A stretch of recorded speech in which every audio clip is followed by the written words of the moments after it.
What's up, gamers? It's your host, Cobra, and today is What to Buy? Star Atlas.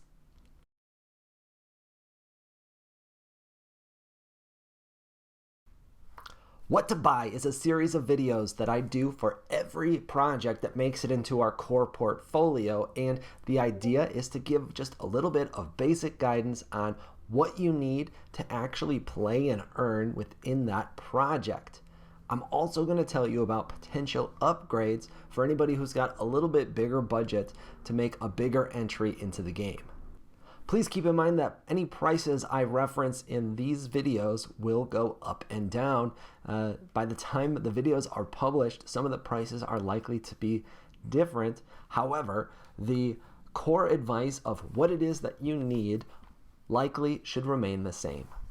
Any project that has a what to buy video is a project that is a part of our core portfolio. And as a reminder, our core portfolio are the projects that we are already invested in and regularly covering on this channel.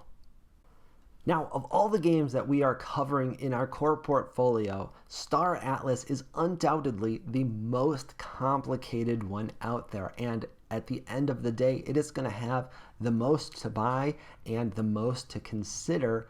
But for today, because we are still very early with this project, it's actually relatively simple. The only thing to consider purchasing is ships.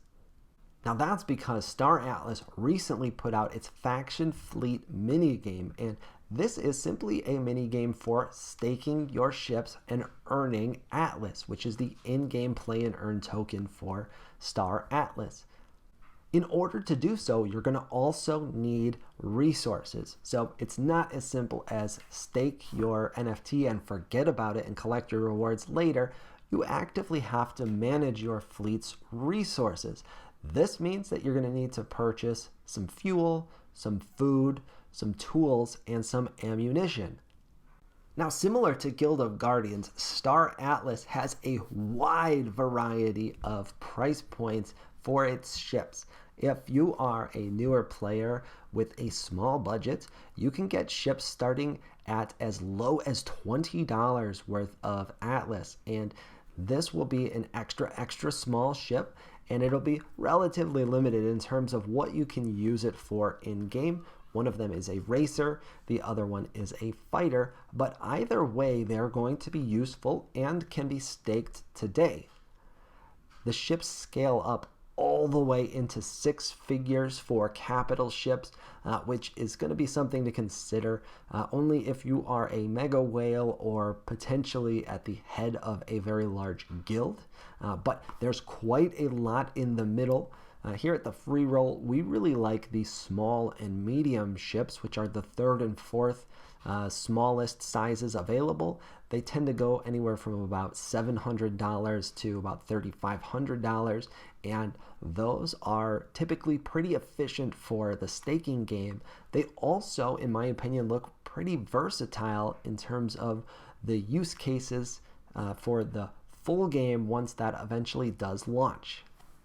If you really want to min-max your experience with the minigame, there are some resources out there for which ships are the most efficient to purchase and stake with. However, they're all profitable, and in my opinion, you should just buy ships that you like and that have use cases in the future game that you find yourself interested in. My favorite ship is the Visas Zimbabwe. I'm not exactly sure how to pronounce that, of course, but it is the bounty hunter ship. It's a small one. They were available for, I believe, $1,200 on launch, and they are earning me plenty of Atlas already. I purchased it, though, because A, it's a very cool looking ship, and B, it is the only bounty hunting ship that they have announced and or released, and bounty hunting is definitely something that I want to do in-game when that day finally comes. The other important thing to consider is the size of your ship, because once you get into the medium and above ships, they start to require more than one player to operate, which is an interesting addition.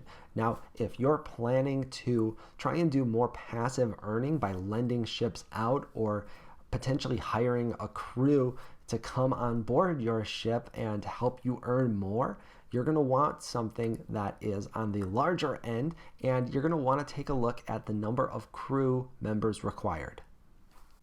And that wraps up today's What to Buy video. If you found this helpful, consider giving us a like and subscribe. Also, make sure you're following us on Twitter. That's where we engage with the community, answer questions, and post all of our videos.